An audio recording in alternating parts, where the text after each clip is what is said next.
Hey everyone, welcome to Judging for the Win. I'm Dave, and this is my daily ruling. I had a couple of people suggest this question during Innistrad Week, and I thought it was a really interesting one, specifically because it deals with a topic that I haven't yet discussed in detail yet. So let's take a look at it. Amy uses Gisa to resurrect Nick's grizzly bears, then attacks Nick with that grizzly bears.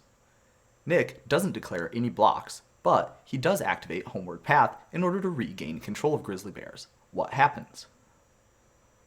Okay, so the first thing that I want to point out here is that Nick is not going to take any combat damage from the grizzly bears, even though he didn't block. That's because if you have an attacking creature that changes controllers during combat, then that removes it from combat, which means that it won't deal or receive any combat damage that turn.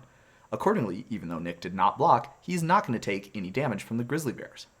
Now, that's pretty cool, but let's take another look at this question and think about whether he's going to have to sacrifice it. So in order to parse exactly what's going to happen here, let's take a look in the Comprehensive Rules entry for Decayed and see exactly how that ability works. As you can see, there's two triggered abilities in the Decayed text. One of them is going to trigger immediately when the creature attacks, and the other one is going to trigger at the end of combat, afterwards, and make you sacrifice. Now, this is a special type of triggered ability. It's called a delayed trigger, because the sacrifice me thing gets set up by a setup trigger that happens earlier. So, this is important for this ruling because delayed triggers have special rules that determine who controls them. As you can see here, the person who controls the setup trigger is also going to be the person who controls the sacrifice me trigger.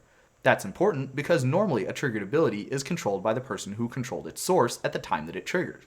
However, as we can see here, the sacrifice me is going to be controlled by the person who controlled the setup trigger.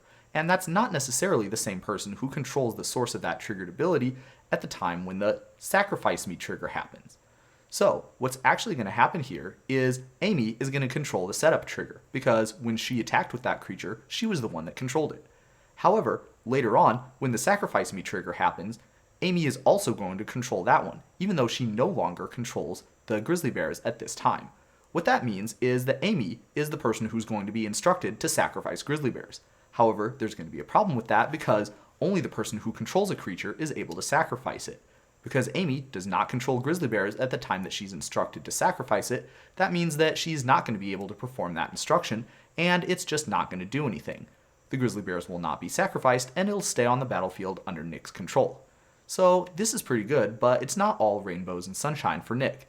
If Nick attacks with the grizzly bears, he's going to be the one that controls both the setup trigger and the sacrifice me trigger, and there's not going to be any problem at all with him sacrificing the grizzly bears. So the grizzly bears is still only going to be able to attack once, and of course it's not going to be able to block at all. And that's all I have for you today. How did you do? Join me again tomorrow for another daily ruling, but until then, I hope you have a great day.